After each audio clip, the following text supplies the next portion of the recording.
بالله من الشيطان الرجيم بسم الله الرحمن الرحيم وقال الله تعالى في كلامه المجيد والفرقانه الحميد يا أيها الذين آمنوا عليكم أنفسكم لا يضركم من ضل إن اهتديتم إلى الله مرجعكم جميعا فينبئكم بما كنتم تعملون وقال الله عز وجل وما آتاكم الرسول فخذوه وما نهاكم عنه فانتهوا وقال الله تعالى ونزلنا عليك الكتاب تبيانا لكل شيء وهدى ورحمة وبشرى للمسلمين صدق الله العظيم وقال رسول الله صلى الله عليه وسلم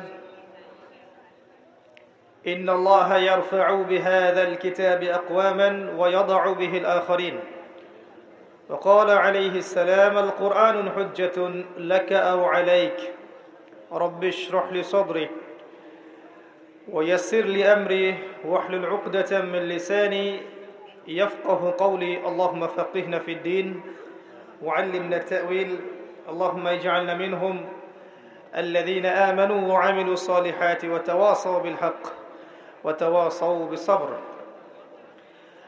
آمين يا رب العالمين الحمد لله যাবতীয় প্রশংসা এবং গুণগান একমাত্র মহিয়ান ও গরিয়ান আল্লাহ রাব্বুল আলামিনের জন্য যে আল্লাহ পাক নাজিল করেছেন মহাবিশ্বয় মহাগ্রন্থ আল কোরআনুল কারীম, যে আল্লাহ পাক আমাদেরকে মুসলিম পরিবারে জন্মগ্রহণ করার তৌফিক দান করেছেন, মুহাম্মদ সাল্লাল্লাহু আলাইহি ওয়াসাল্লামের উম্মাহ হওয়ার সৌভাগ্য দান করেছেন, আজকের মজলিসে সুস্থ শরীরে আসার তৌফিক দান করেছেন। সকলেই বলি আলহামদুলিল্লাহ।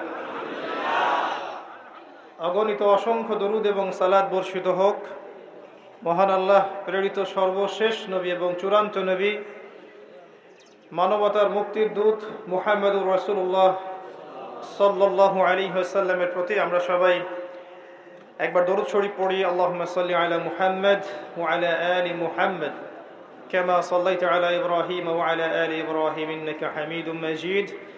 আল্লাহুম্মা বারিক আলা মুহাম্মদ ওয়া আলা আলি মুহাম্মদ কামা বারাকতা আলা ইব্রাহিম ওয়া আলা আলি ইব্রাহিম ইন্নাকা হামিদুম মাজিদ। সম্মানিত উপস্থিতি, কেমন আছেন আপনারা? আলহামদুলিল্লাহ আলা কুল্লি হাল ওয়া ফি কুল্লি মাকান। আমরা সবাই এখানে কি উদ্দেশ্যে এসেছি? দ্বীনের জ্ঞান শিখবো, শুনবো, জানবো, আমল করবো, এই তো। যে সময়টুকুতে আলোচনা হবে অনুরোধ থাকবে আপোষে কথাবার্তা বলবেন না, মোবাইল ফোনগুলোতে ব্যস্ত হবেন না, ছবি তোলা ভিডিও করাতে বেশি ব্যস্ত হবেন না, আলোচনা নূর নষ্ট হয়ে যাবে। আলোচনা দিলের কান দিয়ে শুনবেন, ইসলাহের নিয়তে শুনবেন, আমলের নিয়তে শুনবেন। আল্লাহ পাক বক্তা এবং শ্রোতা সবাইকে জেনে বুঝে আমল করার তৌফিক এনায়েত করুন, আমিন। আজকের লেকচারে আমাদের সমাজের একটা বড় অংশ, আমাদের মা, আমাদের বোন, আমাদের স্ত্রী এবং কন্যা সন্তান, এই বিষয়গুলো আমি কিছুটা হাইলাইট করার চেষ্টা করব ইনশাআল্লাহ তাআলা। অনেক অভিযোগ আমার উপরে মহিলাদের যে লেকচারগুলোর মধ্যে তাদেরকে নিয়ে কথা বেশি বলা হয় না। তো আমি চেষ্টা করব আজকে একটা কনস্ট্রাকটিভ আলোচনা করার জন্য। এর মধ্যে আমাদের সমাজের সবচেয়ে বড় একটা অংশ নারী জাতি, তাদের কিছু বিষয় আমি ফুটিয়ে তোলার চেষ্টা করব ইনশাআল্লাহ তাআলা। ওয়া মা তাওফীকি ইল্লা বিল্লাহ আলাইহি তাওয়াক্কালতু ওয়া ইলাইহি উনীব। আর স্বতন্ত্রভাবে শুধুমাত্র মহিলাদের জন্য আলাদা করে নসিহত করার জায়গা আসলে মাহফিল হয়ে ওঠে না। এর জন্য আলাদা কোনো খুতবায় আমি তাদের পিপাসা মেটানোর চেষ্টা করব ইনশাআল্লাহ আযজা ওয়া জাল। ওয়া মা তাওফীকি ইল্লা বিল্লাহ আলাইহি তাওয়াক্কালতু ওয়া ইলাইহি উনীব। এই কথাগুলো শুধু তাদের জন্য নয়, বরং আমাদের জন্যও। এবং আমি চেষ্টা করব ইনশাআল্লাহ শুরু থেকে শেষ পর্যন্ত পুরো বিষয়টাকে কোরআন এবং সুন্নাহর সাথে বর্তমান প্রেক্ষাপট দিয়ে বিশ্লেষণ করার জন্য। আল্লাহ পাক সবাইকে বোঝার তৌফিক দান করুন, আমাকে বলার তৌফিক দান করুন এবং সর্বাগ্রে আমাকে আমল করার তৌফিক আল্লাহ পাক দান করুন, আমিন। আমরা সৃষ্টির শুরুতে চলে যাই, সেখান থেকে শুরু করি ইনশাআল্লাহ। যদি আমি অন্য লেকচারেও বলেছি, আজকে আবার বলছি যে ইতিহাসের শেষ পৃষ্ঠাটা জানতে হলে আপনাকে শুরুর পৃষ্ঠাটা পড়তে হবে। একটা হিস্ট্রি, ইতিহাসের শেষ পৃষ্ঠা সম্পর্কে আপনার জ্ঞান অর্জন করতে হলে প্রথম পৃষ্ঠাটা পড়া দরকার। এই জন্য আল্লাহ রাব্বুল আলামিন কোরআনের প্রথম সূরা, সূরা ফাতিহার ঠিক পরেই দেখবেন সূরা বাকারা নাজিল করেছেন এবং এর শুরুর দিকেই ইতিহাসের প্রথম ঘটনাগুলো আল্লাহ পাক বলেছেন। আপনাকে স্টাডি শুরু করতে হবে শুরু থেকে। এক লাফে কেউ গাছে উঠতে পারে? আল্লাহ পাক প্রথম থেকে শুরু করেছেন। আল্লাহ রাব্বুল আলামিন সূরা হাদীদের মধ্যে একটা আয়াত বলেছেন যে হুয়াল আউয়ালু ওয়াল আখিরু ওয়াজ যাহিরু ওয়াল বাতিনু ওয়া হুয়া বিকুল্লি শাইইন আলিম। আল্লাহ পাকই প্রথম, আল্লাহই শেষ। আল্লাহ পাক প্রকাশ্য, আল্লাহ পাক গোপন এবং তিনি প্রত্যেকটা বিষয় সম্পর্কে জ্ঞানী। অর্থাৎ এই সৃষ্টির শুরুতে কিচ্ছু ছিল না, শুধু আল্লাহ পাক একাই ছিলেন। পুরো মহাবিশ্ব সৃষ্টির আগে কিছুই ছিল না, শুধু আল্লাহ একা ছিলেন। যদি কারোর মধ্যে ওয়াসওয়াসা আসে আল্লাহকে কে সৃষ্টি করেছেন আউযু বিল্লাহ, তাহলে পড়বেন আউযু বিল্লাহি মিনাশ শাইতানির রাজিম, তারপরে পড়বেন আমানতু বিল্লাহি ওয়া রুসুলিহি, তারপরে পড়বেন হুয়াল আউয়ালু ওয়াল আখিরু ওয়াজ যাহিরু ওয়াল বাতিন ওয়া হুয়া বিকুল্লি শাইইন আলিম। ইনশাআল্লাহ ওয়াসওয়াসা কেটে যাবে। আর এই ওয়াসওয়াসা সেই প্রজন্মের কাছে বেশি আসে যেই প্রজন্ম চোখ থাকতেও অন্ধ, কলব থাকতে উপলব্ধি করে না, কান থাকতেও শোনে না। যেই প্রজন্ম দীর্ঘদিন পড়াশোনা করেছে, করার পরে নাস্তিক হয়ে গেছে।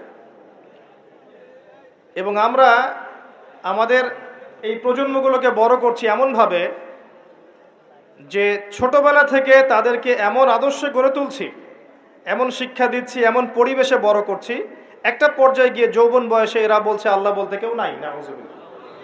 তারা বলছে ইসলাম সে যুগে চলতো, এ যুগে চলে না। ইসলামের মৌলিক বিষয়গুলো যারা পালন করে এরা মৌলবাদী, এরা সন্ত্রাসী। ইসলামের পর্দার বিধান ওই যুগে চলতো, এই যুগে চলে না, এটা আধুনিকতার যুগ, এগিয়ে যাওয়ার যুগ। এখনকার জেনারেশন এই কথাগুলো বলছে। 25-30 বছর তারা পড়াশোনা করার পরে অজুর 4টা ফরজ বলতে পারে না, নামাজের আরকান আহকামগুলো বলতে পারে না, যাকাতের নিসাব বলতে পারবে না, রাসূলুল্লাহ সাল্লাল্লাহু আলাইহি ওয়াসাল্লামের সিরাত জীবনে একটা বারও পড়ে দেখেনি। ইভেন তারা কোরআনুল কারীমও বিশুদ্ধ করে পড়তে জানে না। এটা হচ্ছে আমাদের প্রজন্ম। এই প্রজন্ম যদি এদেরকে ইসলাহ এবং সংশোধন করানো না যায়, আল্লাহ এবং তার রাসূলের কাছাকাছি না আনা যায়, দিনের জন্য জীবন দেওয়া অনেক দূরের কথা, দিনের জন্য জীবন দেওয়াটা অনেক দূরের কথা, মানবতার কল্যাণেও তারা কিছু করতে পারবে না। আমার কথা কি বুঝতে পারছেন? দিনের জন্য জীবন, জান, মাল, সময়, শ্রম বিলিয়ে দেওয়ার তো অনেক উঁচু ঈমানের পরিচয়। সাধারণ যে বিষয়গুলো আছে এগুলোতেই তারা পিছিয়ে পড়বে। আল্লাহ পাক একা ছিলেন, আল্লাহকে কেউ সৃষ্টি করেনি। আল্লাহ পাক সবকিছু সৃষ্টি করেছেন। লাম ইয়ালিদ ওয়া লাম ইউলাদ ওয়া লাম ইয়াকুল লাহু কুফুয়ান আহাদ। 3 বার পড়লে এই সূরা আপনি কোরআন খতমের নেকি পাচ্ছেন। বারবার আমি বলি একটা কথা, কোরআন তেলাওয়াত বাড়িয়ে দিন। দৈনিক অন্তত 5টা পৃষ্ঠা 10টা পৃষ্ঠা করে পড়ুন। কোরআনুল কারীমের তেলাওয়াত আপনার জীবনে বারাকা নিয়ে আসবে, আপনার হায়াতে রিজিকের সময় ইনশাল্লাহ বরকত নেমে আসবে। বিপদ আপদ বালা মুসিবতে আপনি কম পড়বেন, রোগ ব্যাধি কম হবে ইনশাআল্লাহ। এবং আল কোরআন আপনার পক্ষে সুপারিশ করবে কাল কিয়ামতের মাঠে ইনশাআল্লাহু আযজা ওয়া জাল। তো আল্লাহ রাব্বুল আলামিন এরপরে সৃষ্টি করেছেন আরশে আযীম, এবং আরশে আযীমটা ছিল পানির উপরে। কানা আরশুহু আলাল মা, আল্লাহ পাক বলেছেন। আরশ বহনকারী ফেরেশতাদের বর্ণনা আল্লাহ পাক কোরআনে সূরা হাক্কার মধ্যে দিয়েছেন। 8 জন ফেরেশতা আরশকে বহন করে নিয়ে আসবে। ফেরেশতাদের আকৃতি চিন্তা করুন তাহলে। এখনকার সায়েন্স আপনাকে শিখাবে চোখে যা দেখা যায় তা বিশ্বাস করবেন, পরীক্ষা নিরীক্ষা করে যা সিদ্ধান্তে আসা যায় এটাকে বিশ্বাস করবেন, এর বাইরে জ্ঞানের কোনো অস্তিত্ব নাই। এই কারণেই তারা আল্লাহকে বিশ্বাস করবে না, যেহেতু চাক্ষুষ দেখা যাচ্ছে না। এই কারণেই তারা ফেরেশতাদেরকেও বিশ্বাস করবে না, যেহেতু ফেরেশতাকে আপনি পরীক্ষা করে প্রমাণ করতে পারছেন না। এই কারণেই তারা জিন জাতিকে বিশ্বাস করবে না, কবরের আযাব, পরকালকে বিশ্বাস করবে না, এবং রূহ বা আত্মাকেও বিশ্বাস করবে না। জ্ঞানের এই যে মানদণ্ড নির্ধারণ করা হয়েছে, এটা হচ্ছে একটা শিক্ষা সেক্টরের শির্ক। এখনকার বিশ্বের প্রতিটা সেক্টরেই শির্ক আছে। শিক্ষা, পরিবার, অর্থনীতি, রাজনীতি, জিওপলিটিক্স, প্রতিটা সেক্টরেই শির্ক আছে। আপনাকে দুই চোখ দিয়ে দেখতে হবে। খিদির আলাইহিস সালামের মতো, শুধু মূসা আলাইহিস সালামের মতো বাহ্যিক চোখের নয়, কেন নৌকা ফুটা করলেন, কেন বাচ্চাকে হত্যা করলেন, কেন দেয়াল নির্মাণ করলেন, এভাবে নয়, বরং পিছনের কারণ আপনাকে খুঁজতে হবে। নৌকা ফুটা না করলে জলদস্যু নিয়ে যেত, বাচ্চাকে হত্যা না করলে এ বাচ্চা বড় হয়ে কাফের হতো, পিতামাতাকে কাফের বানাতো। দেয়াল নির্মাণ না করলে এর নিচে কি ছিল, কানস বা গুপ্তধন, এটা ওই এতিম বাচ্চারা পেত না। খিদির আলাইহিস সালামের কাছে আল্লাহর আধ্যাত্মিকত্ব ছিল, আল্লাহর নূর দিয়ে তিনি দেখেছেন। এভাবে দেখলে আপনি বুঝবেন সারা ওয়ার্ল্ডের প্রতিটা সেক্টরে এখন করাপশন, দুর্নীতি এবং শিরক আছে, প্রতিটা সেক্টর। এটা হচ্ছে শিক্ষা ক্ষেত্রে শিরক। আপনি জ্ঞানের মানদণ্ড নির্ধারণ করেছেন এমন একটা বিষয়কে, যার মূল বক্তব্য হচ্ছে চাক্ষুষ যেটা আপনি দেখবেন না, পরীক্ষা নিরীক্ষা পর্যবেক্ষণে আপনি সিদ্ধান্তে আসতে পারবেন না, এর কোনো অস্তিত্ব নাই। এই কারণে ইমানের 6 পিলারের কোনোটাই তারা বিশ্বাস করে না। এই পশ্চিমারা এবং যারা এই শিক্ষা দর্শনটা ছড়িয়ে দিয়েছে সারা বিশ্বে, এরা ইমানের 6 পিলারের কোনোটাই বিশ্বাস করে না। করে? তারা কি আল্লাহ বিশ্বাস করে? মালায়েকায় বিশ্বাস করে? আসমানি কিতাব সমূহে বিশ্বাস করে? নবী রাসূলগণকে দেখেছে, বিশ্বাস করে? পরকালকে বিশ্বাস করে? তাকদীরকে বিশ্বাস করে? কোনোটাই বিশ্বাস করে না। এটা ইমানের 6 পিলার, যেটা বিশ্বাস না করলে আমাদের ইমান থাকে না। আর আমাদেরকে এগুলো শেখানো হয়েছে যে এগুলোর মধ্য দিয়েই আপনি জ্ঞান লাভ করতে পারেন। এটাকে ফিলোসফির ভাষায় বলে, দর্শনের ভাষায় বলে এপিস্টিমোলজি। কি বলে? এপিস্টিমোলজি বা জ্ঞান তত্ত্ব। মনে রাখবেন, এই জ্ঞান তত্ত্ব দিয়ে তারা বিশ্বকে পরিচালনা করছে। এটা আপনার শিক্ষা দর্শনের শিখ। তাদের দৌড় কতটুকু আমি বলে দিচ্ছি, শুধু আপনি জিজ্ঞাসা করবেন যে excuse me mister science, can you give us the definition of রুহ? সায়েন্স, আপনি কি আমাদেরকে আত্মার সংজ্ঞা দিতে পারবেন? সায়েন্সকে জিজ্ঞাসা করে, হে বিজ্ঞান, তুমি কি আমাদেরকে আত্মার সংজ্ঞা দিতে পারবে? বিজ্ঞানের দৌড় শেষ। আল্লাহ বলেছেন সূরা বনী ইসরাঈলের মধ্যে, ইয়াসআলুনাকা আনির রূহ, তারা তোমাকে আত্মার সংজ্ঞা জিজ্ঞাসা করে। কারা? ইহুদিরা, যারা মদিনায় ছিল। তারা তোমাকে আত্মার সংজ্ঞা জিজ্ঞাসা করে। কুল রূহু মিন আমরি রব্বি, বলে দাও রূহ, আত্মা হচ্ছে তোমার রবের আদেশ মাত্র। ওয়া মা উতিতুম মিনাল ইলমি ইল্লা কলিলা, তোমাদেরকে এ বিষয়ে বেশি জ্ঞান দেয়া হয়নি, সামান্য জ্ঞান দেয়া হয়েছে। আপনি জিজ্ঞাসা করবেন মেডিকেল সায়েন্সকে বা সায়েন্টিফিক রেভলিউশনকে, আত্মার সংজ্ঞা কি দিতে পারবে না। যে আত্মার সংজ্ঞা দিতে পারবে না, স্বপ্নের ব্যাখ্যা দিতে পারবে না, ঘুমের সংজ্ঞা দিতে পারে না, যে পরকালের প্রতিটা স্টেজ, কবরের আযাব, মালায়েকা, জান্নাত, জাহান্নাম, মিজান, পুলসিরাত, আমল নামা ছুড়ে দেয়া, তাকদীর, এগুলোর ব্যাখ্যা করতে পারে না, সংজ্ঞা দিতে পারে না, তাকে আপনি জ্ঞানের একমাত্র মানদণ্ড কেমন করে ভাবছেন? যখন আপনি তাকে জ্ঞানের চূড়ান্ত মানদণ্ড ভাবছেন, তখন আপনি শিরক করছেন। এটা জ্ঞানের একটা শাখা হতে পারে, জ্ঞানের চূড়ান্ত মানদণ্ড নয়। সে যা বলবে সেটাই সত্য, যা মিথ্যা বলবে মিথ্যা, এটা চূড়ান্ত নয়। বরং আল্লাহ যেটা বলবেন সেটাই সত্য, রাসূল যেটা বলবেন সেটাই সত্য। আর এই কনসেপ্টটাকে তারা নাম দিয়ে দিবে মৌলবাদী দর্শন। কথা কি বুঝতে পারছেন? আল্লাহ পাক কোরআনে বলেছেন সূরা বাকারা, ওয়া কুলিল হাক্কু মির রাব্বিকুম ফালা তাকুনান্না মিনাল মুমতারিন, হক বা সত্য তোমার রবের পক্ষ থেকে আসে, তুমি সন্দেহবাদীদের অন্তর্ভুক্ত হইও না। সূরা কাহফ 29 নম্বর আয়াতে আল্লাহ পাক বলেছেন, ওয়া কুলিল হাক্কু মির রাব্বিকুম ফামান শাআ ফালইউমিন ওয়া মান শাআ ফালইয়াকফুর, হক বা সত্য সেটাই যা তোমার রবের পক্ষ থেকে নাজিল হয়, যার ইচ্ছা হয় সে ঈমান নিয়ে আসুক, যার ইচ্ছা হয় সে অস্বীকার করুক। আমার কথা কি বুঝতে পারছেন? সত্য, জ্ঞান, ন্যায় অন্যায়ের মানদণ্ড, হক বাতিলের মানদণ্ড কার পক্ষ থেকে আসে? নাকি মানুষের মাথা থেকে বের হয়? যে কোনো জ্ঞান, জ্ঞানের যে কোনো শাখা যদি কোরআন এবং সুন্নাহর সাথে মিলে যায়, মানতে কোনো আপত্তি আছে? কোনো আপত্তি আছে? কোনো আপত্তি নাই। কিন্তু জ্ঞানের কোনো শাখা, কোনো তত্ত্ব, কোনো উপাত্ত, কোনো যুক্তি, কোনো দর্শন, কোনো বিজ্ঞান যদি কোরআন এবং সুন্নাহর সাথে না মিলে যায়, আপনি কি মানতে বাধ্য? আপনি কি মানতে বাধ্য? এটা না মানাটাই আপনার জন্য তখন ফরজ। কথা বুঝতে পারছেন? এবার আসেন, আল্লাহ পাক আরশে আজিম সৃষ্টি করেছেন। এই আরশে আজিমের নিচে আল্লাহ পাক 7 শ্রেণীর মানুষকে কিয়ামতের মাঠে ছায়া দিবেন। কয় শ্রেণী? কয় শ্রেণী? এটা মুখস্থ করবেন। 7 শ্রেণীর মানুষ। 1 নাম্বার হচ্ছে ন্যায়পরায়ণ শাসক। 1 নাম্বার কে? যত মানুষকে আল্লাহ পাক আজকে শাসন ক্ষমতা দিয়েছেন, ছোট ক্ষেত্র থেকে বড় পর্যন্ত, তাদের সবার সামনে 2টা গন্তব্য অপেক্ষা করছে। কয়টা? এর বাইরে কোনো গন্তব্য নাই তাদের জন্য। যে যাকে আল্লাহ পাক যে দায়িত্ব দিয়েছেন, একদম ছোট থেকে শুরু করে, একদম ছোট লেভেল থেকে শুরু করে উঁচু লেভেল পর্যন্ত যাদেরকে আল্লাহ পাক শাসন ক্ষমতা দিয়েছেন, তাদের সামনে 2টা গন্তব্য অপেক্ষা করছে। একটা হচ্ছে তারা ন্যায়পরায়ণ হলে আরশে আজিমের ছায়ায় ছায়া পাবে ইনশাআল্লাহ। যেমন ওমর ইবনুল খাত্তাব, তিনি কি আমিরুল মুমিনিন ছিলেন না? তিনি আরশে আজিমের ছায়ায় ছায়া পাবেন ইনশাআল্লাহ তাআলা।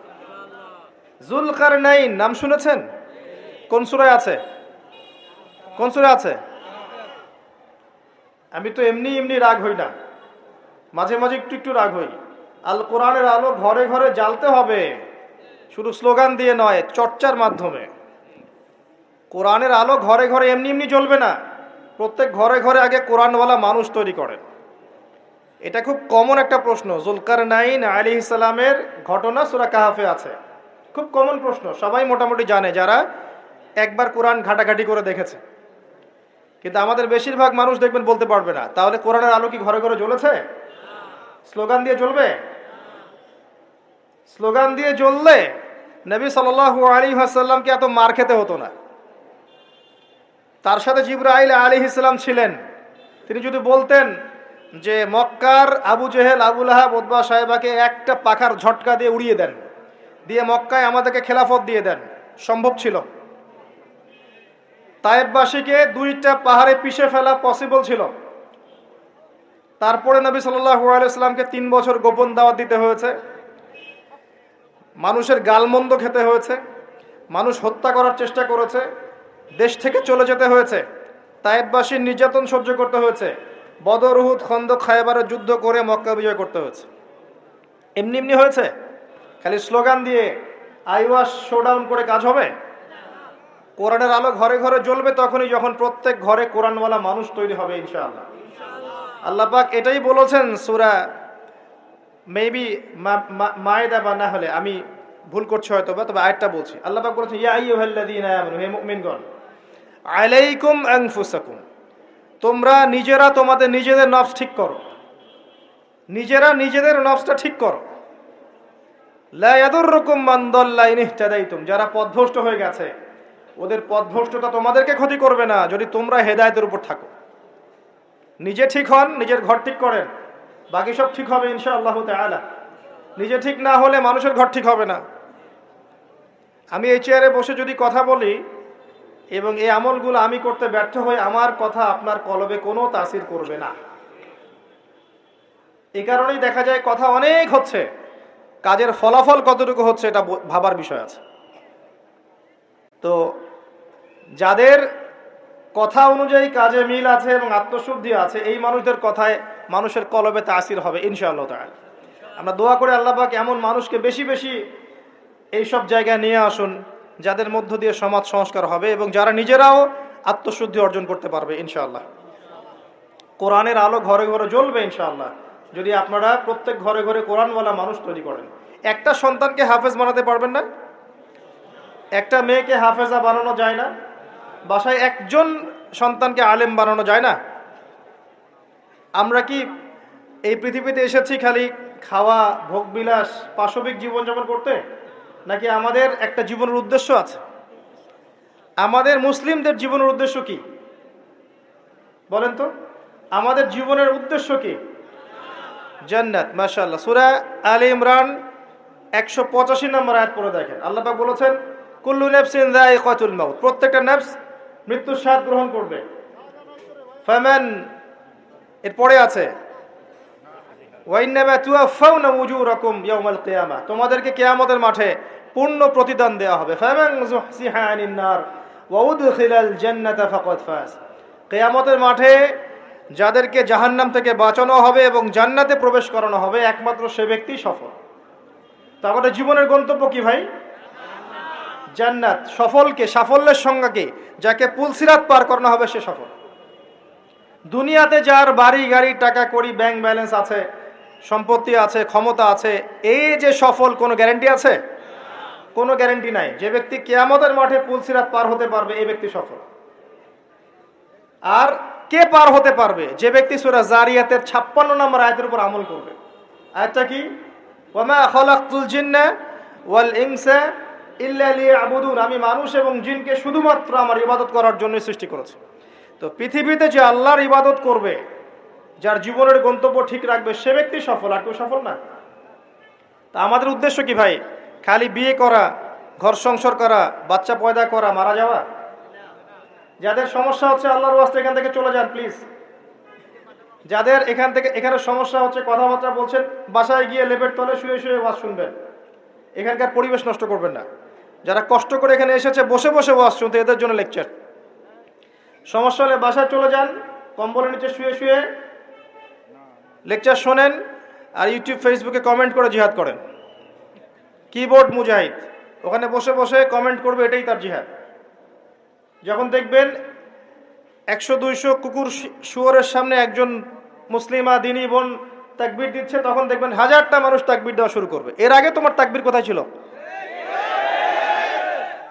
এতদিন তো পশুর মতো জীবনযাপন করেছে। এখন একটা মেয়েকে আল্লাহ পাক জজবা দিয়েছেন, এখন দেখবেন যে কোনোদিন নামাজও পড়ে নাই, সেও আল্লাহু আকবার লিখে ফেসবুকে স্ট্যাটাস দিচ্ছে। তোমার আল্লাহু আকবারের কিছু যায় আসে না। আল্লাহু আকবার দেওয়ার মানুষ আল্লাহ পাক তৈরি করবেন ইনশাআল্লাহ। আর আল্লাহ পাকের গরু ছাগলের প্রয়োজন নাই, আনআমের প্রয়োজন নাই। লাহুম কুলুবুন লা ইয়াফকাহুনা বিহা, আছে না? ওয়া লাহুম আযানুন লা ইয়াসমাউনা বিহা ওয়া লাহুম আ'য়ুনুন লা ইবসিরুনা বিহা উলাইকা কাল আনআম। এই আনআমদের আল্লাহর কোনো প্রয়োজন নাই।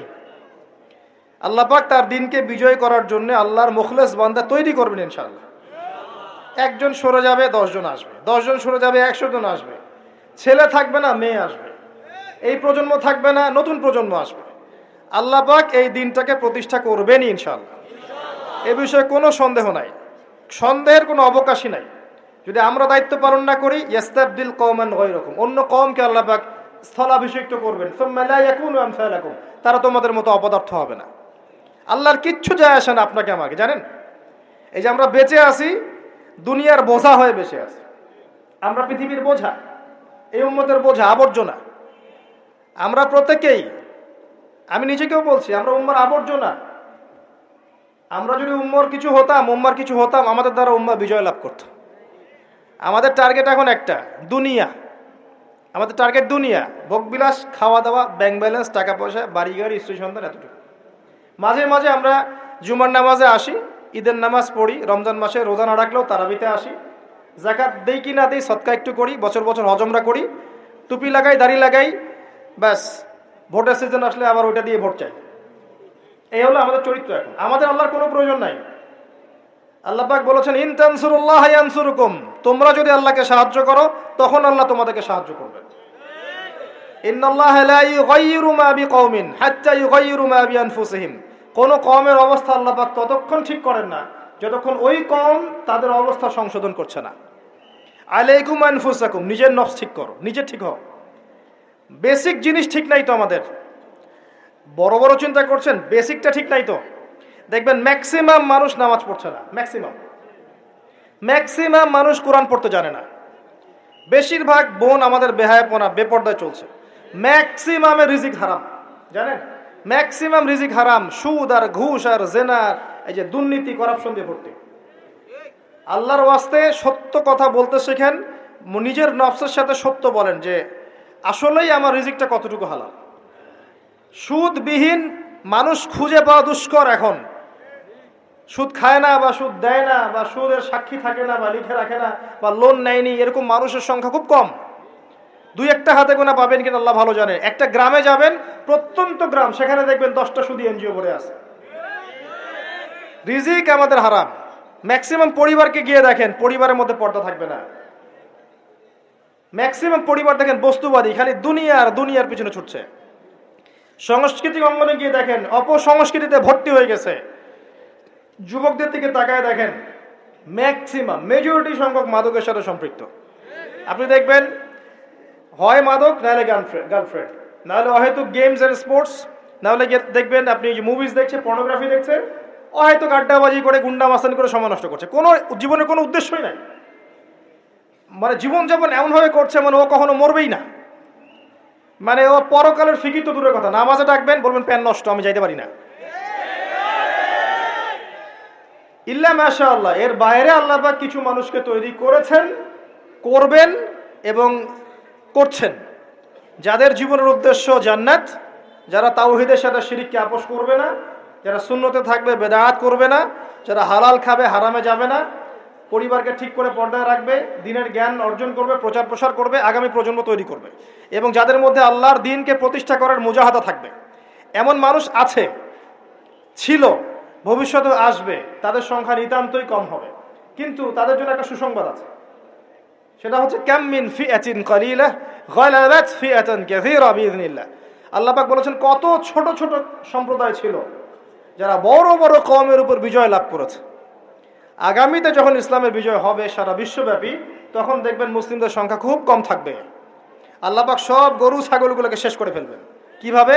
এই যে মহামারী দিয়ে শেষ করতে পারেন, অথবা দেখবেন এই যে জালেমের শাসন দিয়ে শেষ করতে পারেন, দেখবেন মুসলিমদের মধ্যে ক্রন্দন লাগিয়ে শেষ করতে পারেন, বা যখন আল্লাহ এবং তার রাসূলকে ভুলে যাবে, বহিঃশত্রুদেরকে চাপিয়ে দিয়ে আল্লাহ পাক শেষ করে দিতে পারেন।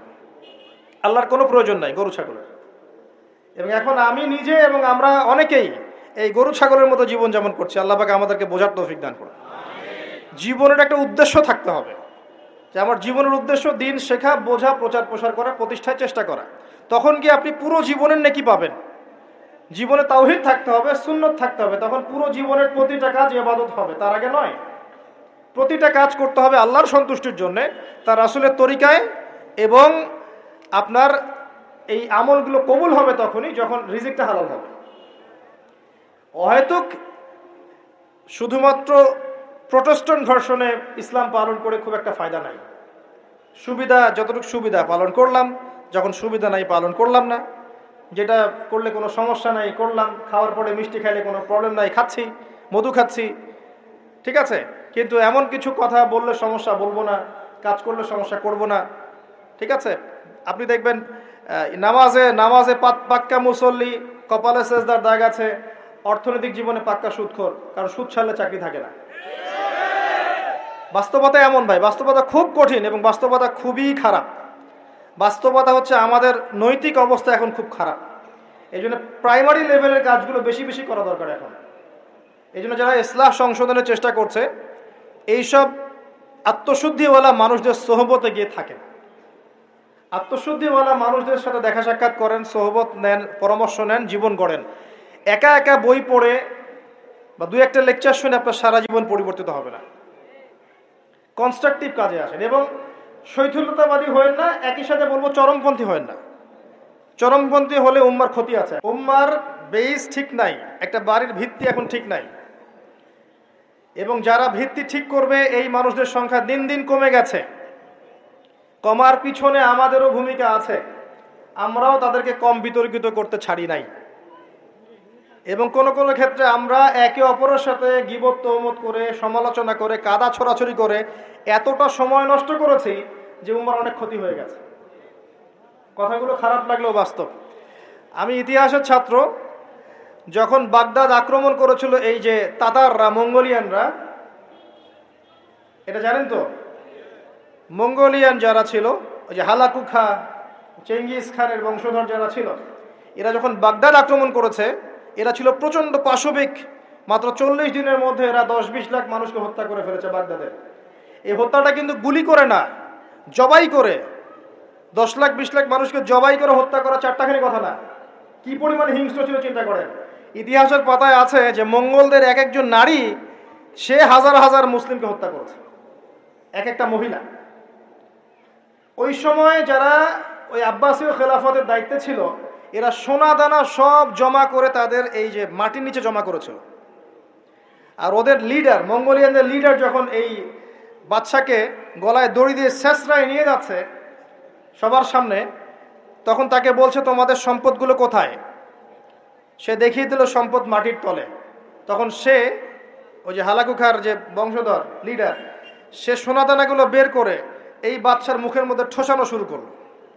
খা, খিদা লেগেছে, পানির পিপাসা লেগেছে, তখন তাকে সোনা খাওয়াচ্ছে, রূপা খাওয়াচ্ছে, খা। তো সে বলছে আমি কি খাবো, সোনা রূপা তো খাওয়ার জিনিস নয়। তখন ওই মঙ্গল কমান্ডার বলছে এই সোনা দানাগুলো জমায় না রেখে যদি জনগণের কল্যাণে ব্যয় করতে, এই জনগণ তোমাকে আজকে বাঁচাতে আসতো। ওরা বুঝতে পেরেছিল। কথা বুঝতে পারছেন? যে পয়েন্টে কথা বলতে যাচ্ছি সেটা হচ্ছে এই, ওই সময়ও কিছু কিছু মুসলিম যখন তারা আক্রমণ করেছে, তখন কিছু কিছু মুসলিম আপসে বাহাস করছিল। বাহাস, একে অপরের সমালোচনা, ডিবেট, যেটা আমরা এখন বেশি করতে চাই, যে কাকড়ার গোশত খাওয়া হালাল না হারাম, এইটা নিয়ে তারা বাহাসে পড়েছিল। চিংড়ি খাওয়া হালাল না হারাম, এটা নিয়ে বাহাসে ছিল। ওই সময় কোনটা বেশি গুরুত্বপূর্ণ ছিল, এই বাহাসটা না ওদেরকে প্রতিহত করা? এটা বোঝার জন্য আপনার ডক্টরেট ডিগ্রি নেওয়ার দরকার আছে? মাদ্রাসা ফারে ঘর দরকার আছে? Common sense. এখন পর্যন্ত বিশ্বে আমরা এই কাজটাই করছি। আপনি খেয়াল করে দেখবেন সারা ওয়ার্ল্ড ওয়াইড মুসলিমদের অবস্থা এখন এরকমই। চতুর্দিক থেকে চাপ আছে। এত সহজ না, চতুর্দিক থেকে মুসলিমদের চাপ আছে। পলিটিক্যাল, জিওপলিটিক্যাল, ইকোনমিক্যাল, সামাজিক, সোশ্যাল, আপনার এই যে সাংস্কৃতিক চাপ, অর্থনৈতিক, প্রত্যেকটা দিক থেকে দেখবেন নৈতিকতার অবক্ষয় আছে। এখনো আমরা ওই বিষয়গুলো নিয়েই ইখতিলাফে ব্যস্ত আছি। একে অপরের গীবত করছি, সমালোচনা করছি, গীবত তহমত দিচ্ছি, একে অপরের নিন্দা না করতে পারলে ওয়াজ মাহফিল সুষ্ঠুভাবে হচ্ছে না, ইত্যাদি ইত্যাদি। আমরা জানি না কবে আমাদের কমন সেন্সের উদয় হবে, কবে বুঝতে পারবো আমরা যে আমরা এক উম্মাহ, আমরা সবাই এক। সবার মাঝে কিছু কিছু বিষয়ে মতানৈক্য থাকতে পারে, এটা স্বাভাবিক। এরপরেও আপনি আমার ভাই, আমি আপনার ভাই। কোনো দিনও আমাদের সবার সব বিষয় এক হবে না। কশ্চিনকালেও প্রতিটা বিষয়, প্রতিটা মাসলাকে, আকীদাগত বিষয় হোক আর আমলের হোক আর মুআমালাতের হোক, আমরা কখনো সবগুলো বিষয়ে ঐক্যমতে পৌঁছাতে পারবো না, থাকবেই ইখতিলাফ। এরপরও যদি আমরা সবাইকে এক উম্মাহ মনে করতে ব্যর্থ হই, এই অবস্থা হবে। আসেন, আলোচনা অনেক গভীরে চলে গেছি, বাইরে আসি। বেশি গভীর বললে মাথার উপর দিয়ে যাবে, বুঝতে পারবেন না। আল্লাহ পাক 7 শ্রেণীর মানুষকে আরশে আজিমে ছায়ায় ছায়া দিবেন। এক শ্রেণী হচ্ছে যারা ন্যায়পরায়ণ শাসক। যারা ন্যায়পরায়ণ শাসক হবে তাদের সামনে দুইটা গন্তব্য, হয় তারা আরশে আজিমের ছায়া ছায়া পাবে, নচেত জাহান্নামের আগুন অপেক্ষা করছে। কারণ প্রত্যেকটা দায়িত্ব সম্পর্কে আল্লাহ পাক জিজ্ঞাসা করবেন। এবং নবী সাল্লাল্লাহু আলাইহি সাল্লাম একটা হাদিসের মধ্যে বলেছেন যে তোমরা কি জানো কিয়ামতের মাঠে সবচেয়ে বড় মিসকিন কারা হবে? সাহাবায়ে কেরাম বলছেন আমরা তো মনে করি যার সম্পদ কম, অর্থবিত্ত কম, সেই সবচেয়ে বেশি মিসকিন, সবচেয়ে বড় মিসকিন।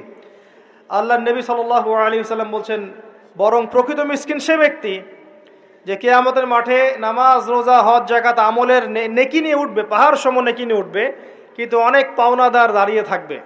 কারো হক নষ্ট করেছে, কারো গীবত করেছে, কারো অপবাদ, কাউকে অপবাদ দিয়েছে, কাউকে অত্যাচার করেছে, সবাই দাঁড়িয়ে থাকবে। এদের হক আদায় না করা পর্যন্ত সে পুলসিরাত পার হতে পারবে না।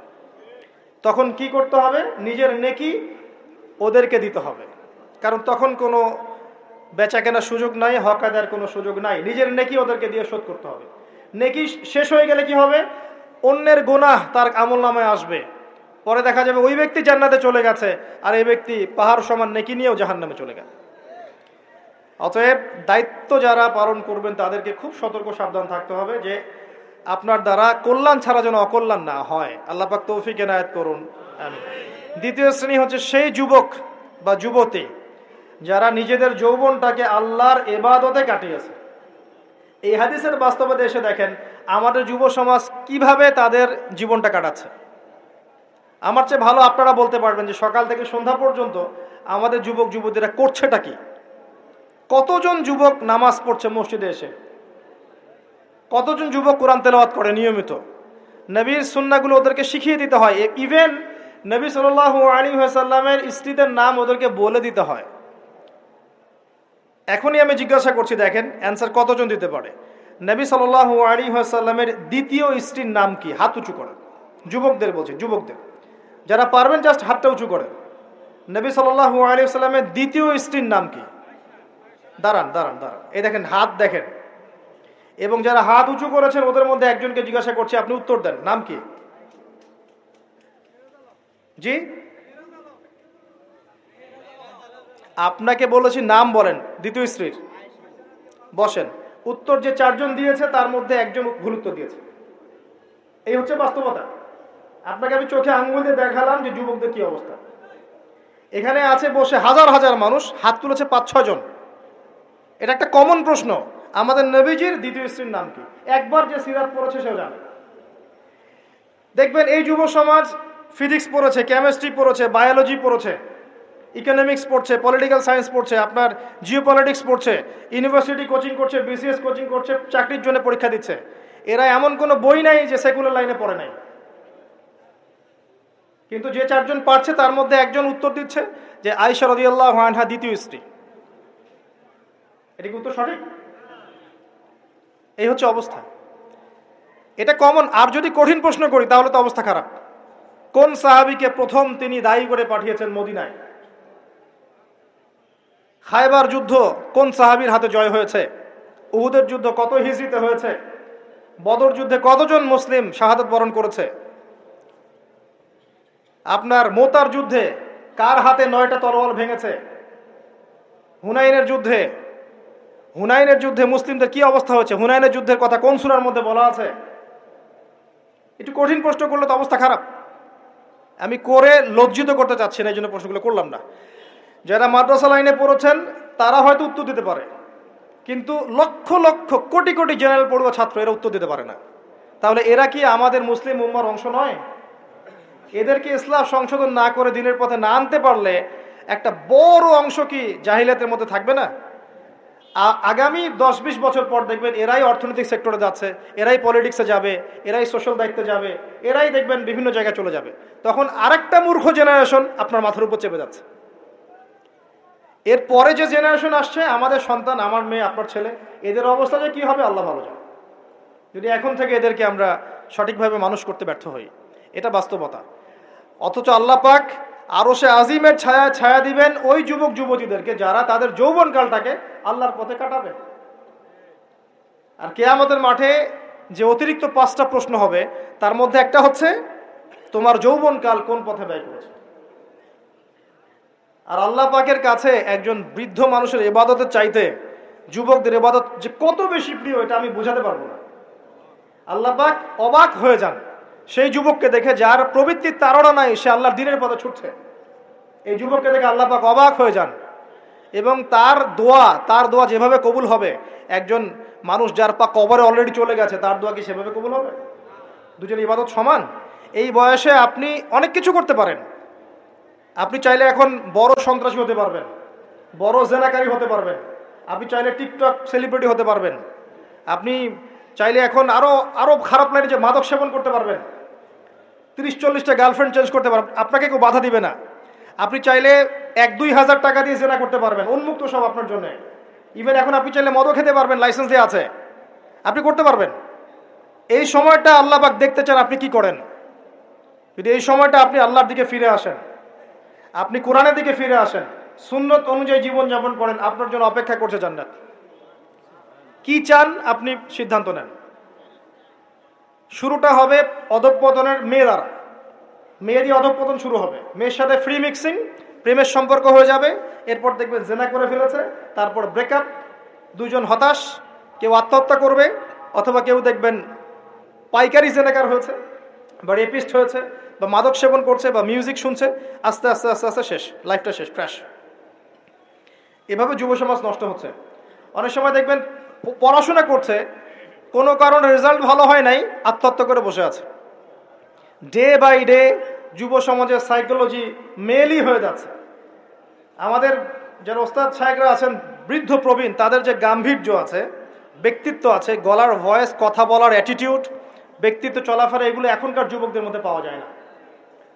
আমার কথা ভালো করে মিলাই দেখেন, এখনকার যুবকদের মধ্যে মেয়েলই স্বভাব আছে, কথা বলবে মেয়েদের মতো, অ্যাটিটিউড কেমন জানি মেয়ে মেয়ে অ্যাটিটিউড, লাজুক লাজুক ভাব, মেয়ে মেয়ে অ্যাটিটিউড, কোনো মানে একটা গায়রত নাই, সৌর্যবীর্য নাই, ফিজিক্যালিও দুর্বল, মানসিকভাবে দুর্বল, শারীরিকভাবে দুর্বল। একটা পাক লাগাই দেন মাঠে দৌড়াইতে শেষ। 20 বছর 25 বছরে ভুড়ি হয়ে বসে আছে, গায়ে শক্তি নাই, ইভেন খেলাধুলাও করে না, মেশেও না মানুষের সাথে, সামাজিকও না। দেখবেন কেমন জানি আনসোশ্যাল, সারাদিন অনলাইনে পড়ে আছে বা গেমস খেলছে, ইন্টারনেট ঘাটাঘাটি করছে, আর রাতের বেলা সারা রাত নগ্ন ছবি দেখছে, সারা রাত। এত ভালো সাজার কারণ নাই, এগুলোতে ম্যাক্সিমামই আসক্ত, ম্যাক্সিমাম। এবং এটা আসক্ত হওয়ার কারণ আছে, এটা তো ফ্রি, অ্যাক্সেস ফ্রি, আপনি চাইলেই করতে পারেন।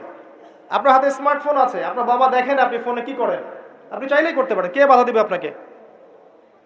কেউ বাধা দেন নাই। আর এই যে গার্লফ্রেন্ড বয়ফ্রেন্ড সংস্কৃতি যখন থেকে ছড়িয়েছে, যা ইচ্ছা তাই করছে এরা। এবং এখন এই কাজগুলো শুধু ছেলেরা করছে না, মেয়েরাও করছে। মেয়েরাও মাদক সেবন করে এখন, জানেন? মেয়েরাও পর্ন দেখে। আর মেয়েদের ড্রেস আপ তো আমি বলার অপেক্ষা রাখে না। নতুন কি প্রোডাক্ট আসলো, নতুন কি কসমেটিক্স আসলো, নতুন কি ডিজাইন আসলো, নতুন কোন সিরিয়াল আসছে, কোন নায়িকা নতুন ডিজাইন ফ্যাশন করলো, সব নিয়ে ব্যস্ত হয়ে আছে। আমি ওইদিকে আসবো পরে। এতটুকু বলছি, এই যুবক যুবতীর জন্য আল্লাহ পাক আরশে আজিমের ছায়া রাখেন নাই। উম্মার জন্যে জীবন দেয়া অনেক পরের কথা, যদি দেশের জন্য জীবন দেওয়ার প্রশ্ন আসে এরা তাও দিতে পারবে না। আমি চ্যালেঞ্জ করলাম, এরা সেই জেনারেশন নয় যে জেনারেশন 71 সালে অস্ত্র হাতে নিয়েছিল পাকিস্তানিদের এগেনস্টে, এটা সেই জেনারেশন নয়। এই মাদকাসক্ত জেনারেশনকে দিয়ে এটা আপনি আশা করতে পারেন না। নৈতিকতার অধঃপতন আছে এদের মধ্যে, মানবিকতা নাই, নৈতিকতা নাই। রেপিস্ট জেনারেশন, জেনাকারী জেনারেশন, মাদকাসক্ত জেনারেশন, একে দিয়ে আপনি সেই বিষয় পাবেন না। ওটা আমাদের বাপদাদারা করে গেছে। সলিউশন কি? সলিউশন একটাই, এদেরকে নামাজি বানাতে হবে। 5 ওয়াক্ত নামাজি হলে লাইফটা রুটিন ওয়াইজ চলে আসবে, ডানে বামে যেতে পারবে না। এদেরকে প্রশান্তির উৎস দিতে হবে। এদের প্রশান্তির উৎস হচ্ছে একটা কোরআন, এবং দ্বিতীয়টা হচ্ছে এদের বয়স হয়ে গেলেই এদেরকে বিয়ের ব্যবস্থা করতে হবে। তৃতীয়টা হচ্ছে এদের বেকারত্ব দূর করার চেষ্টা করতে হবে। এবং সবসময় একই ধাঁচে বেকারত্ব দূর করার চেষ্টা করলে হবে না, ক্রিয়েটিভ কিছু করেন। আপনার প্রতিভা দিয়ে এমন কিছু করেন যেটা ক্রিয়েটিভ, আপনার ক্রিয়েটিভিটি কাজে লাগান। সমাজকে কিছু দেন, দেশকে কিছু দেন, রাষ্ট্রকে কিছু দেন। এদের প্রশান্তির উৎস হচ্ছে সুন্নাহ, সুন্নাহ মাফিক জীবনযাপন করার অভ্যস্ত, সুন্নাহ মাফিক জীবনযাপনে অভ্যস্ত করতে বলেন। এই কাজগুলো না করতে পারলে, এবং আল্লাহওয়ালা মানুষের কাছে নিয়ে আসেন, আল্লাহওয়ালা মানুষদের কাছে এদেরকে নিয়ে আসেন, সোহবতে আনেন, দেখা করান, আলেমদের কাছে দেখা করান, মেশান, তাদেরকে দেখে তারা দিন শিখবে। আল্লাহর রাস্তায় সময় দিতে বলেন, আস্তে আস্তে দেখবেন ইনশাল্লাহ লাইনে আসছে। আদারওয়াইজ আপনি এই জেনারেশনকে দিয়ে আগামীর ভবিষ্যৎ আশা করতে পারেন না। বাস্তবতা খুব খারাপ, বাইরে যা দেখা যাচ্ছে ভিতরটা এমন নয়। ভিতরে ঢোকেন, দেখবেন নোংরামি দিয়ে ভরে গেছে সব কিছু। অনেক সময় দেখবেন বাইরে থেকে যাদেরকে দেখে পরিষ্কার মনে হচ্ছে, এদের ভিতরেও নোংরামি ধরে গেছে। এইগুলো দূর করার জন্য একটাই ওষুধ, তাসকিয়া, আত্মশুদ্ধি। আমি সবাইকে অনুরোধ করব, আল্লামা তকি উসমানী হাফিজাহুল্লাহর একটা বই পড়তে, আত্মশুদ্ধি ও তাসাউফ একটা বই আছে। আত্মশুদ্ধি ও তাসাউফ একটা বই আছে, আপনি পড়েন। আমি আপনাকে এনশিওর করছি, আপনার কাছে মনে হবে যে প্রতিটা লাইন আপনার জন্য লেখা হয়েছে। প্রত্যেকটা লাইন পড়বেন, মনে হবে আপনার জন্যই লেখা হয়েছে বইটা। একবার বইটা পড়ে স্বাদ মিটবে না, বারবার পড়তে ইচ্ছা করবে। একটা বই পড়েন। আর অনেক বইয়ের নাম বলতে পারতাম আমি, কিন্তু আমি এখন যেটা ফিল করছি, সবচেয়ে দুর্বল জায়গা আমাদের আত্মশুদ্ধির জায়গাটা। আত্মশুদ্ধি না আসলে আপনি এই খবিস কলবগুলোকে দিয়ে আলো জ্বালাতে পারবেন না, এটা সম্ভব না। আল্লাহর ওয়াস্তে বইটা পড়েন। কিনতে পারবেন? বাসায় লাইব্রেরি আছে কার কার? হাত তোলেন। বাসায় দিন ইসলামের দিনিয়াত লাইব্রেরি কার কার আছে? ইসলামী বইয়ের লাইব্রেরি আছে ব্যক্তিগত সংগ্রহে? লাইব্রেরি করেন, দেখেন লাইব্রেরির সংখ্যা কতগুলো। কিন্তু জেনারেল লাইব্রেরি কয়জনে আছে? হাত তোলেন। স্কুল কলেজ ইউনিভার্সিটির বই দিয়ে ভর্তি, কার কার বাড়ি? সবার বাড়ি ভর্তি, মাশাআল্লাহ। তো এগুলো নিয়ে কবরে যাবেন ইনশাআল্লাহ, তাই না? প্রতি মাসে 1000 টাকার বই কেনা কি খুব কঠিন? আচ্ছা, 500 টাকার বই কেনা খুব কঠিন? 500 টাকা তো আপনার একটা রেডিংয়ে চলে যায়। আপনার গার্লফ্রেন্ডকে নিয়ে কফি খেতে যান, 500 টাকা কেন? ও তো 3000 টাকা বিল করে রেখে দিবে। সে তো আপনার টাকা খেতেই আসছে আপনার কাছে। আপনি কি মনে করছেন সে আপনাকে ভালোবেসে এসেছে? সে আপনার অবস্থানকে ভালোবাসে। কে বলেছে সে আপনাকে ভালোবাসে? সে আপনার অবস্থানকে ভালোবাসে। এগুলো তো নষ্ট করছেন টাকা পয়সা। চায়ের দোকানে বসে ইন্টারনেটের মেগাবাইট কিনে ওয়াইফাই বিল দিয়ে অমুক তমুক করে সমস্ত কিছু করে টাকাগুলো নষ্ট করছেন। কিন্তু আপনি চাইলে প্রতি মাসে 500-1000 টাকার বই কিনতে পারেন। কেনা খুব কঠিন? পড়াশোনা করতে হবে। পড়াশোনার অভ্যাস না থাকলে একদিনের লেকচার শুনে আপনার আদতে কোনো উপকার হচ্ছে না। বিশ্বাস করেন, পড়াশোনা করেন, ইমান বাড়বে, তাজকিয়া হবে। আসেন ওই জায়গায় আসে। ওই যুবক এবং যুবতী যারা নিজেদের যৌবনকালটাকে আল্লাহর পথে উৎসর্গ করেছে, বিলিয়ে দিয়েছে, তারা আরশের ছায়া ছায়া পাবে ইনশাআল্লাহ। 3 নাম্বার হচ্ছে সেই যুবকরা খুব ভালো করে শোনেন, সেই যুবক যাকে কোনো সুন্দরী উচ্চ বংশীয় নারী জেনার জন্য আহ্বান করেছে, ওখানে দেখার কেউ ছিল না, কিন্তু যুবকটা বলেছে আমি আল্লাহকে ভয় করি, আমাকে দেখান। এমন যুব সমাজে যারা চরিত্র ইউসুফের মতো আলাইহিস সালাম। ইউসুফ আলাইহিস সালাম হচ্ছে আপনার চারিত্রিক আদর্শ। পড়ে দেখেন সূরা ইউসুফ। আর অনেকে সূরা ইউসুফকে ইউসুফ জুলাইখার প্রেম কাহিনী বানিয়ে দিয়েছে, তাই না? এগুলো কিন্তু মিথ্যা সিরিয়াল দেখছেন, এগুলো ভালো না সিরিয়ালগুলো। এগুলো কিন্তু বাজে কথা ছড়ানো হচ্ছে। সূরা ইউসুফ জুলাইখার প্রেম কাহিনী ছিল না। সূরা ইউসুফ মূলত ইউসুফ আলাইহিস সালাম এবং তার পিতার প্রেম কাহিনী। ভালো করে পড়ে দেখবেন। সন্তানের জন্য কাঁদতে কাঁদতে তার বাবার চোখ নষ্ট হয়ে গেছে। 12 বছর তার সন্তান জেলখানায় বিনা অপরাধে। রব্বি সিজনু আহাব্বু ইলাই মিম্মা ইয়াদউনানি, আয়াতটাকে জানি, এরকম না আয়াতটা? তো তিনি বলছেন সিজন, কারাগার আমার কাছে বেশি পছন্দ, তারা যেদিকে আমাকে আহ্বান করছে এর চাইতে বেশি। 12 বছর বিনা অপরাধে জেলখানায়। আল্লাহ পাকের কৌশল ছিল এগুলো। ওয়া মাকারু ওয়া মাকারাল্লাহ ওয়াল্লাহু খায়রুল মাকিরিন। এখানে মূল বিষয় হচ্ছে ইউসুফ আলাইহিস সালামের পিতা যখন অন্ধ হয়ে গেছেন, ইউসুফ আলাইহিস সালাম একটা কাপড় পাঠিয়েছিলেন, মনে আছে? এই কাপড়টা নিয়ে যখন যাওয়া হচ্ছে, যোজন যোজন দূর থেকে তার পিতা বলছেন আমি ইউসুফের গায়ের গন্ধ পাচ্ছি। এটা কার প্রেম কাহিনী? ইউসুফের সাথে তার বাবার। তো এই চরিত্র ধারণ করতে হবে, আল্লাহ পাক তৌফিক দান করুন। 4 নাম্বার, ওই দুইজন মানুষ যারা একে অপরকে শুধু আল্লাহর জন্য ভালোবাসে। এই যে ভালোবাসার সংজ্ঞা শেখেন। মাকে ভালোবাসেন আল্লাহর জন্যে, বাবাকে ভালোবাসেন আল্লাহর জন্যে, স্ত্রী সন্তানকে ভালোবাসেন আল্লাহর জন্যে, আলেম ওলামাকে ভালোবাসেন আল্লাহর জন্যে। আপনার ভালোবাসা হোক আল্লাহর জন্যে, তখন আপনি মানুষের দুর্ব্যবহারে কষ্ট পাবেন না। যখন কাছের মানুষটা আপনাকে কষ্ট দিবে, এবং কাছের মানুষ কষ্ট আপনাকে দিবেই, কাছের মানুষটা আপনাকে বেশি কষ্ট দিবে জীবনে, তখন আপনি কষ্ট পাবেন না যদি আল্লাহর জন্য ওদেরকে ভালোবাসেন। যে আমি তো আল্লাহর জন্য এই কাজগুলো করছি, তারা শুকরিয়া আদায় করলেই বাকি আর না করলেই বাকি, তখন আপনি কষ্ট পাবেন না। দুইজন ব্যক্তি যারা আল্লাহর জন্য পরস্পরকে মহব্বত করে, এই দুইজন মানুষকে আল্লাহ পাক আরশের ছায়া ছায়া দিবেন। পারা যাবে ইনশাআল্লাহ। 5 নাম্বার, সেই ব্যক্তি যে এত গোপনে দান সদাকা করে, যার বাম হাত জানে না ডান হাত কি সদাকা করেছে। পারা যাবে? এখন তো ওই যে মাশাআল্লাহ আমরা নাম লিখাই আর সদকা করি, তাই না? অমুকে 10,000, অমুক সাহেব 20,000, অমুক 500। প্রথমে বড় বড় নোটের সদাকা হয়। আমি অবশ্য এটা জানতাম না, মাঠে নেমে বুঝতে পারছি। প্রথমে বড় বড় ফিগার বলে, কে কে দিবেন 5,000 হাত তোলেন, তারপর 5,000 লেখা হয়।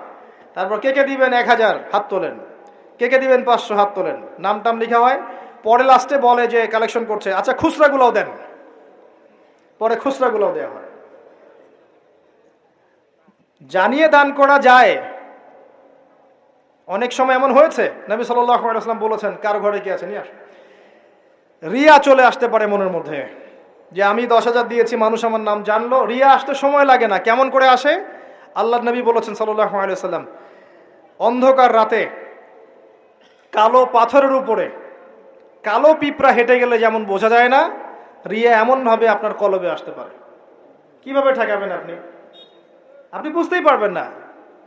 এই যে আপনারা সেলফি তুলতে চান, ছবি তুলতে চান, ভালোবাসেন, আমি জানি ভালোবাসেন, ভালোবাসার অতিরিক্ততা প্রদর্শন করতে চান, একটাই ভয় করি, সেটা হচ্ছে রিয়া। রিয়া বা অহংকার যদি পেয়ে বসে, তার দ্বারা দিনের কোনো খেদমত সম্ভব না। আলেমদেরকে নিয়ে, বক্তাদেরকে নিয়ে, দায়ীদেরকে নিয়ে, আল্লাহর পথের যারা মুজাহিদা করে, এদেরকে নিয়ে অতিরিক্ত মাত্রায় বাড়াবাড়ি করবেন না। আল্লাহর ওয়াস্তে অতিরিক্ত মাত্রায় বাড়াবাড়ি করবেন না। যত বেশি করবেন তত তাদের প্রতি মানুষের চোখ লাগবে, এবং চোখ লাগা সত্য। তত তাদের ভিতরে রিয়া আসতে পারে, অহংকার আসতে পারে। কারণ আমরা অত্যন্ত দুর্বল ইমানের মানুষ। আমরা যারা এই যুগে বসবাস করছি, সবাই খুবই দুর্বল ইমানের মানুষ। এই জন্য রিয়া অহংকারের সুযোগ দিয়েন না। মুসাফা করেন, ওকে ফাইন, ছবি টবির সংস্কৃতি বাদ দিয়ে দেন। আমি বারবার নিষেধ করি, তারপরেও আপনার এই কাজগুলো করেন। এতে কোনো ফায়দা নাই, ক্ষতি ছাড়া কোনো উপকার নাই, ক্ষতি ছাড়া কোনো উপকার নাই। এমনকি বিনা কারণে যারা চিত্র অঙ্কন করে বা ছবি তৈরি করে, এদেরকে শাস্তি দেওয়া হবে। হাদিস আছে, ওলামায়ে কেরামকে জিজ্ঞাসা করেন, প্রাণ সঞ্চার করতে বলা হবে, যে এর মধ্যে প্রাণ ঢুকাও। এটা আমাদের সংস্কৃতি না তো। মূর্তি, ছবি, ভাস্কর্য বা যে উপাসনাগুলো করা, এগুলো আমাদের সংস্কৃতি নয়। এগুলো অন্য কালচার থেকে এসেছে। আমাদের সংস্কৃতি হচ্ছে আমল গোপন করে ফেলা, নিজেকে হাইড করা, গোপন করে রাখা। আল্লাহ পাক বোঝার তৌফিক দেখ তরুণ প্রজন্মকে। মনে কষ্ট নিবেন না, এটা বাস্তবতা। এগুলো করলে আমাদের মনের মধ্যে রিয়া অহংকার চলে আসে। আল্লাহর ওয়াস্তে আমাদেরকে মুখলেসভাবে দিনের পথে কাজ করতে দেন। শান্ত থাকেন, এত আবেগী হয়েন না, এত অতি উৎসাহী হয়েন না। শান্ত থাকেন, রিল্যাক্স থাকেন। দিনের বিজয় একদিনে এক তাকবীরে হবে না, একদিনে দিনের বিজয় হবে না। আস্তে আস্তে আস্তে আস্তে দিন এগিয়ে যাবে ইনশাআল্লাহ। আল্লাহ পাকের একটা সুন্নাহ, আল্লাহ পাকের একটা চিরন্তন সুন্নাহ হচ্ছে, হুটহাট কিছু আল্লাহ পাক করেন না। দিন থেকে রাত হয় কি ধাপ করে হয়? আস্তে আস্তে আস্তে আস্তে রাত হয়। খেয়াল করে দেখেছেন? তারপরে যখন দিন হবে, রাত আস্তে আস্তে কেটে যাবে, দিন আস্তে আস্তে আসবে। ধাপ করে সূর্যোদয় হয়? হয় না। এটা আল্লাহ সুন্নাহ, একবারে কিছু হয় না। আপনি অসুস্থ হয়েছেন, দেখবেন আস্তে আস্তে সুস্থ হবেন। খেয়াল করে দেখেন। আবার আপনি আস্তে আস্তে অসুস্থ হবেন, ধাপ করে হবেন না। আল্লাহ পাকের সুন্নাহ আছে। দিনের বিজয় নবী সাল্লাল্লাহু আলাইহি ওয়াসাল্লামের 23 বছর সময় লেগেছে। ধীরে ধীরে স্টেপ বাই স্টেপ হবে। অতএব অতি উৎসাহী হয়েন না, অতি আবেগী হয়েন না। কনস্ট্রাকটিভ কাজ করেন, মাথা ঠান্ডা রাখেন, অতি আবেগী হয়েন না, রিল্যাক্স থাকেন, আস্তে আস্তে দিনের কাজ করেন। ইনশাআল্লাহ দিন এগিয়ে যাবে ইনশাআল্লাহ। বেশি বেশি মানুষকে দেখাতে যায়েন না। আমার কথা শোনেন, আজকে বাংলাদেশে কয়জন কাদিয়ানি হয়েছে, কয়জন খ্রিস্টান হয়েছে, আপনি কি জেনেছেন? যারা করেছে ওরা কি ফেসবুকে স্ট্যাটাস দিয়েছে, ছবি দিয়েছে, আজকে অমুককে খ্রিস্টান বানালাম, দেখেন, দিয়েছে? যদি দিত, তাদের কাজে তারা এখন সফল হতো না। যদি ওরা শুরু থেকে এই কাজগুলো করতো, তাদের কাজে তারা এত সফল হতো না। এখন দেখবেন কয়দিন পর কাদিয়ানীদের কনফারেন্স হবে, দেখে নিয়েন। কয়দিন পর দেখবেন যারা খ্রিস্টান হচ্ছে তারা প্রকাশ্যে সমাবেশ করবে, প্রকাশ্যে মানুষ শিয়া হয়ে যাচ্ছে, কত কি হয়ে যাচ্ছে আপনার খবরই নাই। প্রত্যন্ত অঞ্চলগুলো ঘুরে আসে, দেখেন এগুলো দিয়ে ভর্তি হয়ে গেছে। গলায় যে রশি, এটা অলরেডি পরিয়ে টান দেওয়া শেষ, আর আমরা পরে আছি শোডাউন নিয়ে, ছবি তোলা, আপলোড দেওয়া, ভিডিও করা, এই করা। আমরা এত আবেগী কেন ভাই? যারা প্র্যাকটিক্যালি কাজ করছে ওরা এত আবেগ দিয়ে কাজ করছে না, প্র্যাকটিক্যালি কাজ করছে। দেখেন মাঠে ময়দানে কাজ করে শেষ করে ফেলছে। বিশ্বাস হচ্ছে না কথা? আপনি উত্তরবঙ্গ ঘুরে আসেন, গিয়ে দেখেন, পার্বত্য অঞ্চল ঘুরে আসেন, দেখেন। আর আমরা পড়ে আছি আইওয়া শোডাউনে। একটা লেকচার দিলে মনে হয় যে সারা জগতের মানুষকে জানাতে না পারলে ভালো লাগে না। গাড়ির থেকে নামবো, সারা দেশের মানুষ দেখুক আমি গাড়ি থেকে নামছি, ঠিক আছে?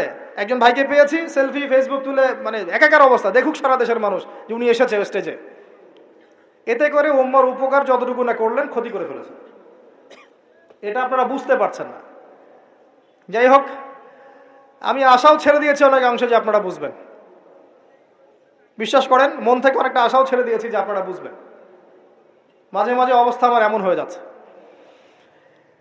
তারপরে দোয়া করি আল্লাহ পাক সবার মধ্যে সদ্বুদ্ধির উদ্ভব ঘটাক, আপনাদেরকে স্মার্ট মুসলিম হওয়ার তৌফিক দান করুন।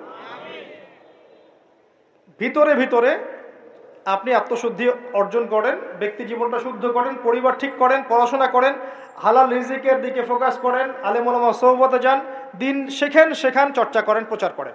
আস্তে আস্তে দিন আগাবে ইনশাআল্লাহ তাআলা।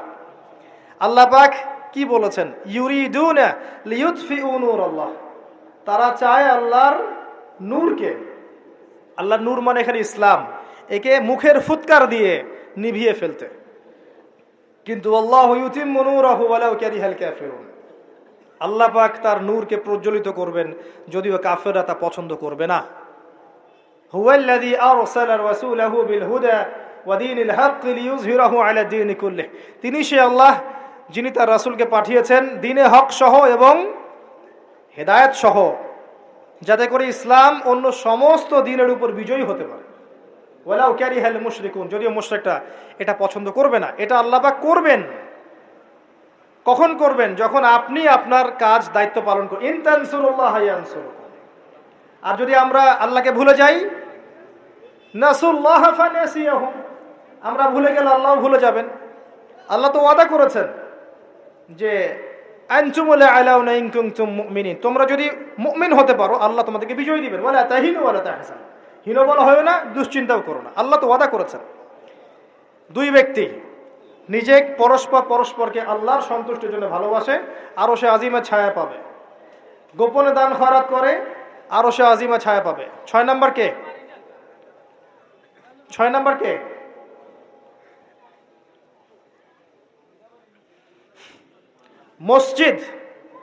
মসজিদের সাথে যাদের কলব অন্তর জুড়ে থাকে এরা হচ্ছে এক শ্রেণী। আমি সিরিয়াল 1 নাম্বার বলেছি ন্যায় পরায়ণ বাদশা। 2 নাম্বার যুবক যার যৌবনকালটা আল্লাহর পথে সে কাটিয়ে দিয়েছে। 3 নাম্বার সুন্দরী নারী আহ্বান করেছে কিন্তু সে বলেছে আমি আল্লাহকে ভয় করি। দান খয়রাত করেছে এত গোপন ভাবে, ডান হাত বাম হাত জানে না ডান হাত কি দান করেছে। একটা মিস করেছি মাঝখানে, সেটা হচ্ছে এমন শ্রেণীর মানুষ যাদের হৃদয় বা কলব মসজিদের সাথে ঝুলন্ত থাকে। মানে এক ওয়াক্ত নামাজ পড়ে এসেছে, পরের ওয়াক্তে যাওয়ার জন্য মনটা ব্যাকুল থাকে। এমন 5 ওয়াক্ত নামাজের সংখ্যা আমাকে দেখান কতজন। এবং যারা পড়ছি তারাও নামাজ বুঝে পড়ছে কিনা, নামাজে দিল লাগে কিনা, নামাজ পড়ে তৃপ্তি হচ্ছে কিনা, নামাজ পড়েও হারাম ছাড়তে পারছে কিনা, এগুলো খেয়াল করেন। ফজর এশায় কয়জন আসছে খেয়াল করেন। এগুলো ইম্পর্টেন্ট জিনিস, বেসিক জিনিস। আরেকটা হচ্ছে 7 নাম্বার, যে আল্লাহর স্মরণে যেই ব্যক্তিরা গোপনে চোখের পানি ফেলতে পারে, আল্লাহকে স্মরণ করেছে গোপনে নীরবে নিভৃতে চোখ দিয়ে দরদর করে পানি পড়ছে, এই চোখ জাহান্নামের আগুন দেখবে না ইনশাআল্লাহ। এই 7 শ্রেণীর মানুষকে আল্লাহ পাক তার আরশের ছায়ায় ছায়া দিবেন। আমরা কি আরশের ছায়া পেতে চাই? আল্লাহ পাক আমাদের এই 7 শ্রেণীর অন্তর্ভুক্ত হওয়ার তৌফিক এনায়েত করুন, আমিন। আমি আলোচনার শেষে এই 7টা পয়েন্ট আপনাদেরকে ধরব। আমি জিজ্ঞাসা করব কারা বলতে পারেন, শুধু হাত উঁচু করবেন, এখন না, শেষের দিকে একটু পরে।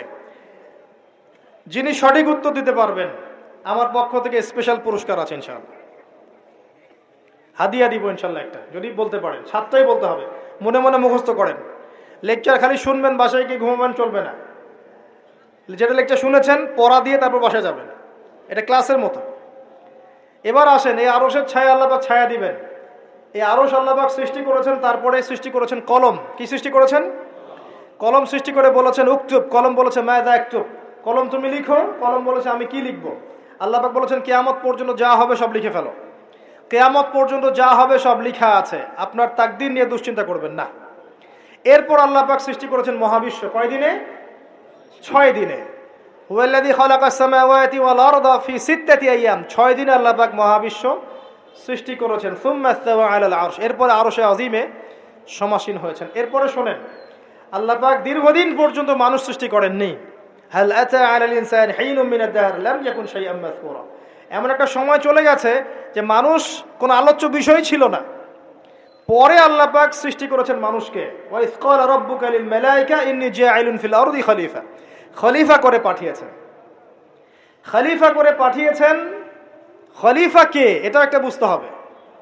খলিফা দাউদ আলাইহিস সালামকেও বলা হয়েছে।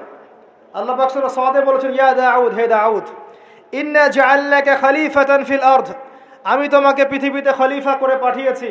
তোমার কাজ কি? তোমার কাজ হচ্ছে ফাহকুম বাইনান নাসি বিল হক, মানুষের মাঝখানে হকের মানদণ্ডে বিচার ফয়সালা করো। যারা আল্লাহর বিধান অনুযায়ী মানুষের মাঝখানে বিচার ফয়সালা করে এরা আল্লাহর খলিফা। যারা মানুষের মাঝখানে আল্লাহর বিধান দ্বারা বিচার ফয়সালা করে না তারা আল্লাহর খলিফা নন। কথা বুঝতে পারছেন? ওয়ালা তাত্তাবিউল হাওয়া, নিজের প্রবৃত্তির অনুসরণ করো না, তাহলে এটা তোমাকে আল্লাহর পথ থেকে বিচ্যুত করবে। আর যারা আল্লাহর পথ থেকে বিচ্যুত হয়ে গেছে তাদের জন্য অপেক্ষা করছে যন্ত্রণাদায়ক শাস্তি, বিমা নাসু ইয়াউমাল হিসাব, এই কারণে যে তারা হিসাবের দিন ভুলে গেছে। খলিফার ফাংশন আল্লাহর বিধান দিয়ে বিচার ফয়সালা করবে। আসেন, এরপরে আল্লাহ পাক আদম আলাইহিস সালামকে নাম শিক্ষা দিলেন। আমি শেষ করে দিচ্ছি, ফিনিশিং এর দিকে আসছি, আপনারা একটু ধৈর্য ধরেন। আল্লাহ পাক আদম আলাইহিস সালামকে সমস্ত নাম শিক্ষা দিয়েছেন, এমন কোনো নাম নাই যেটা আল্লাহ পাক তাকে শিক্ষা দেন নাই। ওয়াল্লামা আদামাল আসমাআ কুল্লাহা, আমি আদমকে সমস্ত নাম শিক্ষা দিয়েছি। এরপরে সুম্মা আরাদাহুম আলাল মালায়েকা, এরপরে ফেরেশতাদের সামনে এনেছে এবং ফেরেশতাদেরকে বলেছেন, আল্লাহ বলেছেন তোমরা এই নামগুলো বলে দাও। তারা বলেছে লা ইলমা লানা ইল্লা মা আল্লামতানা। আল্লাহ পাক আদমকে বলেছেন আলাইহিস সালাম তুমি নামগুলো বলে দাও। এরপর তিনি সমস্ত নাম বলে দিয়েছেন। আল্লাহ পাক তারপরে বলেছেন আলাম আকুল লাকুম ইন্নী আ'লামু গায়বাস সামাওয়াতি ওয়াল আরদ ওয়া আ'লামু মা তুবদুনা ওয়া মা কুনতুম তাকতুমুন। আল্লাহ পাক এরপরে গিয়ে বলছেন ওয়া ইয কুলনা লিল মালায়েকাতি ইসজুদু লি আদম। এই যে জ্ঞানের কারণে আল্লাহ পাক সম্মানিত করেছেন, এখন বলছেন সিজদা করো। কি কারণে আমরা সম্মানিত বলেন তো? জ্ঞানের কারণে। অতএব জ্ঞান চর্চা আমাদের প্রথম কাজ। ইকরা বিসমি রাব্বিকাল্লাযী খালাক, প্রথমে জ্ঞান, আগে পড়েন তারপর লিখেন, জ্ঞান চর্চা। জ্ঞানের কারণে সম্মানিত হয়েছে। তারপরে আল্লাহ পাক সিজদা করিয়েছেন, ফাসাজাদু, সবাই সিজদা করেছে, কে বাদ দিয়ে? ইল্লা ইবলিস, ইবলিস বাদ দিয়ে। ইবলিস কেন করলো না? আবা ওয়াস্তাকবারা, সে অহংকার করেছে, উদ্ধত আচরণ করেছে। সে যুক্তি দিয়েছে খালাকতানি মিন নার ওয়া খালাকতাহু মিন তিন, আমাকে সৃষ্টি করেছেন কি দিয়ে? আগুন দিয়ে, আদমকে মাটি দিয়ে, আমি কেন তাকে সিজদা করতে যাব? এই যে আল্লাহর আদেশকে লঙ্ঘন করা, আল্লাহর আদেশের বিরুদ্ধে কথা বলা চিরস্থায়ী জাহান্নামে যাওয়ার কারণ। ইবলিস কিন্তু কম জানতো এমন নয়। ইবলিস প্রচন্ড জ্ঞানী ছিল, আবেদও ছিল। মনের অহংকারের কারণে সে ব্যক্তি জাহান্নামে চলে গেছে। আর সে কিন্তু ফেরেশতা ছিল না, সে ছিল জিনদের একজন। কানা মিনাল জিন, সূরা কাহফের মধ্যে আছে।